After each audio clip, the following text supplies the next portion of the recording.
तो नेक्स्ट हम देखते हैं, पिछले में हमने निकाला कि जो हॉरिजॉन्टल डायरेक्शन की जो वेलोसिटी है वो आपकी टाइम पे डिपेंड नहीं करती, वो आपकी कांस्टेंट होती है, क्योंकि एक्सेलरेशन जो है उस डायरेक्शन में आपका 0 होता है। ठीक है, अब नेक्स्ट अगर हम हॉरिजॉन्टल डिस्टेंस निकालें एक्स डायरेक्शन में, हॉरिजॉन्टल डिस्टेंस निकालने के लिए हम सेकंड इक्वेशन ऑफ मोशन का यूज़ कर सकते हैं। तो ये आपकी सेकंड इक्वेशन ऑफ मोशन होती है S X S is equal to U T plus half A T square.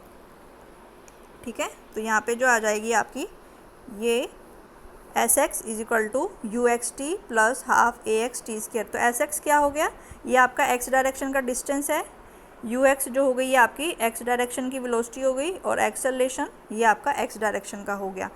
तो एस एक्स क्या है, मतलब कि एक्स डायरेक्शन में हमने कितना डिस्टेंस ट्रैवल किया है, मान लो वो एक्स डिस्टेंस ट्रैवल किया है, तो यू एक्स की वैल्यू कितनी है आपकी वी नोट साइन थीटा। तो जो इसकी वैल्यू आएगी वो आएगी आपकी वी नोट साइन थीटा, और प्लस हाफ ए एक्स की वैल्यू आपकी कितनी आएगी 0। तो ये वाली टर्म आपकी 0 हो जाएगी। तो जो हॉरिजॉन्टल डायरेक्शन का जो डिस्प्लेसमेंट या डिस्टेंस आप लिख सकते हो वो हम क्या है, वो हमारा क्या आएगा X is equal to we naught cos theta into T. तो इस तरीके से हम इसको लिख सकते हैं। तो जैसे अभी हमने यहाँ पे देखा कि प्रोजेक्टाइल मोशन जो होता है ये हमारा 2 डायरेक्शन में होता है। फिर हमने देखा कि एक्स डायरेक्शन के अलोंग ए एक्स की वैल्यू 0 है, वाई डायरेक्शन के अलोंग ए वाई की वैल्यू जो है -g होती है। फिर हमने देखा कि एक्स डायरेक्शन के अलोंग जो वेलोसिटी है वो हमारी टाइम के इंडिपेंडेंट होती है। और फिर हमने एक्स डायरेक्शन का डिस्टेंस हमने यहाँ पे लिखा कि वो एक्स डायरेक्शन में कितना डिस्टेंस जो है वो ट्रैवल करेगी। नेक्स्ट है फिर हम देखते हैं वर्टिकल डायरेक्शन के लिए। ठीक है, तो अगर हम निकाल रहे हैं कि वर्टिकल डायरेक्शन के लिए वेलोसिटी क्या इंडिपेंडेंट होगी या वो टाइम पे डिपेंड करेगी। अब हम वाई डायरेक्शन के लिए देख रहे हैं, यानी कि अब हम वर्टिकल कंपोनेंट देख रहे हैं, यानी कि अब हम वाई डायरेक्शन के लिए इसको देख रहे हैं। तो वाई डायरेक्शन के लिए जो एक्सेलरेशन की वैल्यू है वो किसके बराबर है, A Y is equal to -g के बराबर है। ठीक है, इसको फिर हम लिख सकते हैं यहाँ पे, तो ये हो जाएगा आपका V Y is equal to, तो ये वाली इक्वेशन हम लिख सकते हैं V Y is equal to U Y plus A Y T. तो वी वाई क्या है आपकी final velocity in the Y direction, U Y की वैल्यू क्या है vertical component of velocity in the vertical component कौन सा हो जाएगा आपका V naught sine theta. Acceleration A Y की वैल्यू कितनी है -g इंटू टी। तो ये क्या है, ये आपका वर्टिकल कंपोनेंट है, जो वाई डायरेक्शन के अलोंग आपकी वेलोसिटी है ये वो है आपकी। तो यहाँ से आप देख रहे हो कि इस वाली वेलोसिटी में टाइम का फैक्टर भी आ रहा है, तो V naught sine theta -gt, तो ये टाइम का फैक्टर भी आ रहा है। तो इसका मतलब ये वाली जो वेलोसिटी है ये टाइम पे डिपेंड करती है, और ये वेलोसिटी हमारी कांस्टेंट नहीं होगी। ठीक है, तो vertical component of velocity is time dependent, क्योंकि इसके फॉर्मूले में टाइम आ रहा है। Vertical component of velocity is time dependent, क्यों वो टाइम पे डिपेंडेंट होती है, क्योंकि उस डायरेक्शन के अलोंग आपका एक एक्सेलरेशन भी होता है, और उस एक्सेलरेशन की वैल्यू आपकी किसके बराबर होती है -g के बराबर। तो वाई डायरेक्शन का जो वेलोसिटी होगी वो हमारी कांस्टेंट नहीं होगी। ठीक है, कांस्टेंट नहीं होगी, और वो आपकी टाइम पे डिपेंड करती है, क्योंकि वाई डायरेक्शन के अलोंग हमारा एक्सेलरेशन जो होता है वो -g के बराबर होता है। इसके बाद फिर नेक्स्ट हम निकालेंगे equation of path of projectile. इसमें हम निकालेंगे कि जो आपका प्रोजेक्टाइल होता है, यानी कि अगर आप किसी भी फुटबॉल को किक कर रहे हो, ठीक है, किसी भी फुटबॉल को अगर आप किक कर रहे हो तो वो हमारी कैसे जाएगी, वो इस डायरेक्शन में जाएगी। ठीक है, या कोई पत्थर आप किक फेंक रहे हो तो वो भी आपकी इस डायरेक्शन में जाएगी। तो इसको हम कहते हैं पाथ ऑफ प्रोजेक्टाइल या ट्रेजेक्ट्री ऑफ प्रोजेक्टाइल। तो जो भी रास्ता आपका प्रोजेक्टाइल फॉलो करता है उसको हम पाथ ऑफ प्रोजेक्टाइल कहते हैं। तो ये हमने पैराबोला बनाया है, तो यहाँ पे हम दिखाएंगे कि जो प्रोजेक्टाइल का जो पाथ होता है वो आपका पैराबोला ही क्यों आता है। ठीक है, वो हमने अपने आप से बनाया है या वो मैथमेटिकली भी हमारा आता है, तो इसको हम अभी देखेंगे। तो this is the equation of path of projectile. ठीक है, तो यहाँ पे हम देख लेते हैं। तो जो आपका motion along the Y direction होगा S Y is equal to U Y into T plus half A Y into T square. तो वाई डायरेक्शन के अलोंग जो हमारा डिस्प्लेसमेंट है एस वाई क्या हो गया हमारा वाई डायरेक्शन के अलोंग डिस्प्लेसमेंट। इसमें हम कौन सी इक्वेशन यूज़ कर रहे हैं, second equation of motion S is equal to U T plus half A T square, क्योंकि ये वाई डायरेक्शन के अलोंग हो रही है तो एस के नीचे हमने एस वाई लिख दिया, यू के नीचे हमने यू वाई लिख दिया और एक्सेलेरेशन के नीचे हमने ए वाई लिख दिया, क्योंकि ये वाई डायरेक्शन के अलोंग है। ठीक है, तो वाई डायरेक्शन के अलोंग जो आपका डिस्प्लेसमेंट है उसको हमने वाई लिख दिया और वाई डायरेक्शन के अलोंग जो वेलोसिटी है वो आपकी वी नॉट साइन थीटा है और एक्सेलेरेशन की वैल्यू आपकी किसके बराबर है, माइनस जी के बराबर। तो ये हो गया आपका y is equal to we naught sine theta T minus half G T square.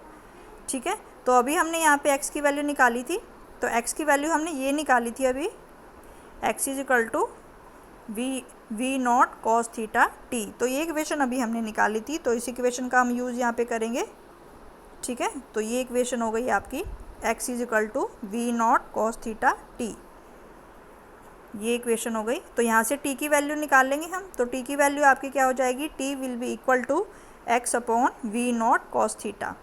तो ये जो t की वैल्यू है, ये जो आपकी t की वैल्यू है, ये जो आपकी t की वैल्यू है, इसको हम किस में पुट करेंगे, इक्वेशन नंबर 1 में पुट करेंगे। तो इस इक्वेशन नंबर 1 में हम पुट करते हैं इस t की वैल्यू को। ठीक है, तो y is equal to we naught sine theta.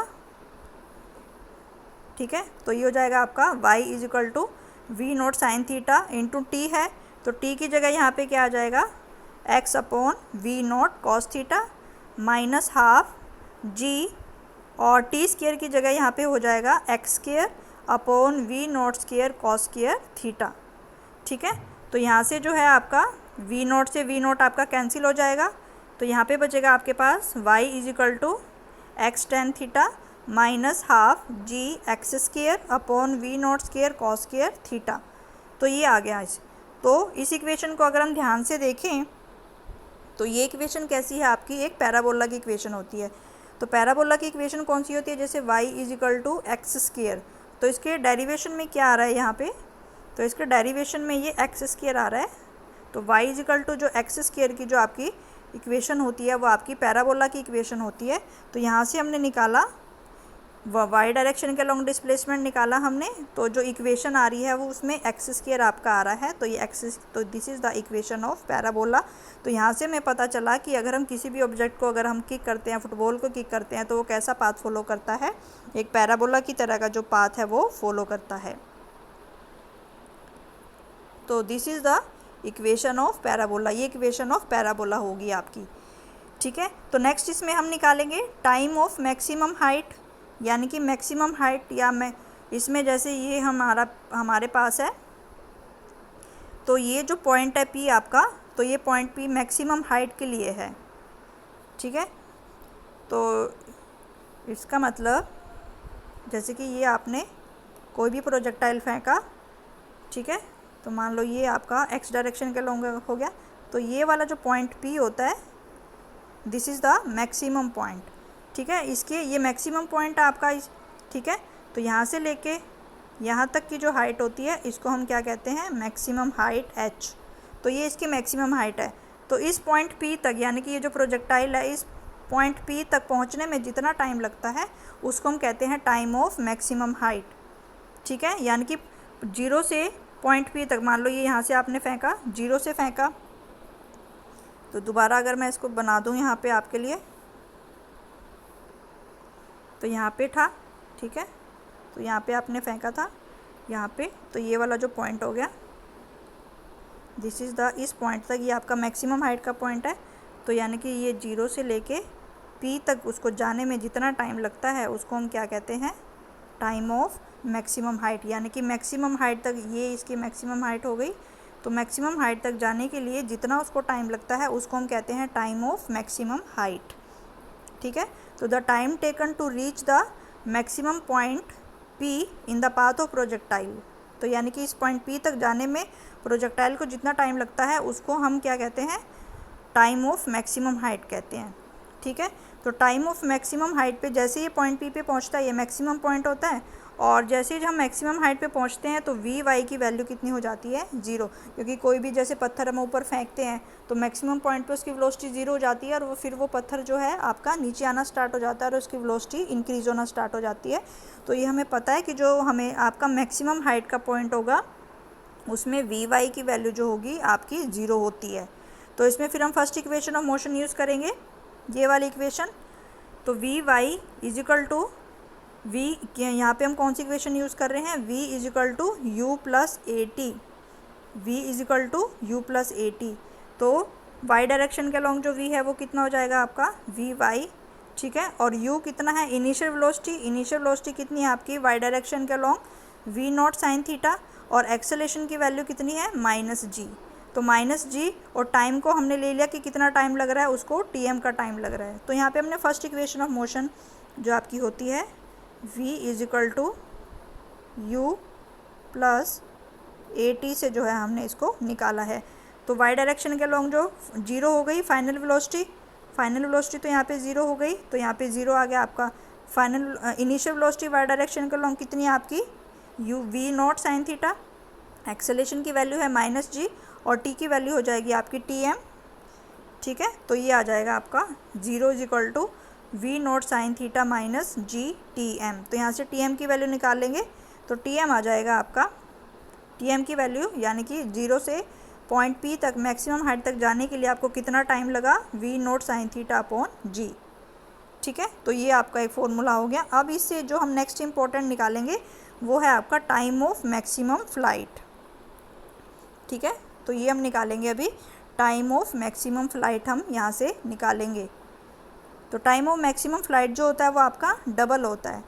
तो यहाँ पे अगर हम देखें, ठीक है, तो ये जो था आपका, यहाँ पे हमने निकाला था कि जीरो से P तक जाने में उसको कितना टाइम लगा। तो जीरो से P तक जाने में उसको जितना टाइम लगेगा उतना ही टाइम उसको P से नीचे ग्राउंड तक आने में लगेगा। तो ये जो पूरा यहाँ से लेके यहाँ तक जाने का जो टाइम है उसी को ही हम क्या कहते हैं, टाइम ऑफ फ्लाइट, ठीक है। तो ये यहीं तक ही जो होगा आपका टाइम ऑफ फ्लाइट होता है। यानी कि अगर यहाँ से देखें, ठीक है, तो पहले जो प्रोजेक्टाइल है आपका वो जीरो से मैक्सिमम हाइट तक गया यहाँ पे, तो प्रोजेक्टाइल है वो आपका जीरो से मैक्सिमम हाइट तक गया और फिर वो P से नीचे आया। तो यहाँ से लेके यहाँ तक का जो पूरा टाइम होगा उसको हम कहते हैं capital T। Capital T is the time of maximum flight. Maximum flight का ये टाइम होता है, यानी कि कितने देर तक प्रोजेक्टाइल आपका मोशन में होता है, पूरे मोशन का जो होता है ये टाइम होता है। और ये किसके बराबर होता है आपका 2 इंटू टी एम, यानी कि O से P तक जाने में जितना टाइम लगा था P से ग्राउंड तक आने में भी उतना ही टाइम लगेगा। तो ये किसके बराबर होगा आपका 2 इंटू टी एम। तो जो आपका टोटल T होगा वो आपका 2 इंटू टी एम के बराबर होगा और इसकी वैल्यू आएगी T is equal to 2v naught sine theta upon G. तो ये वाला जो है ये इम्पोर्टेंट फार्मूला है आपका टाइम ऑफ मैक्सिमम फ़्लाइट। तो it is the total time to complete the trajectory of projectile. तो ये क्या होता है, complete the it is the total time to complete the trajectory of projectile. यानी कि प्रोजेक्टाइल को ट्रेजेक्ट्री पूरा करने में जितना टाइम लगता है, यानी कि यहाँ से लेके यहाँ तक जाने में जितना टाइम लगता है उसी को ही हम क्या कहते हैं, उसका टाइम ऑफ प्रोजेक्टाइल कहते हैं। और उसकी वैल्यू जो अभी हमने निकाली, ये फॉर्मूला बहुत ही इंपॉर्टेंट है, T is equal to 2v naught sine theta upon G. इसके बाद नेक्स्ट है फिर आपका मैक्सिमम हाइट ऑफ प्रोजेक्टाइल। इसमें हम 3 चीज़ें निकालेंगे आपकी। तो सबसे पहले हमने इसमें देख लिया कि जो आपका प्रोजेक्टाइल होता है उसका इक्वेशन ऑफ पाथ कैसा होता है। इक्वेशन ऑफ पाथ जो है उसका पैराबोला होता है, फर्स्ट हमने ये निकाला। दूसरा हमने इसमें क्या निकाला, टाइम ऑफ मैक्सिमम हाइट, यानी कि मैक्सिमम हाइट के पॉइंट तक पहुंचने में हमें कितना टाइम लगता है, और पूरा जो जीरो से लेके यानी कि ग्राउंड से फेंका और दोबारा ग्राउंड तक आने के लिए उसको कितना टाइम लगता है। तो पूरा ट्रैजेक्टरी को कंप्लीट करने में कितना टाइम उसको लगता है, उसको हम टाइम ऑफ मैक्सिमम फ़्लाइट कहते हैं। तो ये फॉर्मूला भी हमने जो है यहाँ से निकाल लिया है।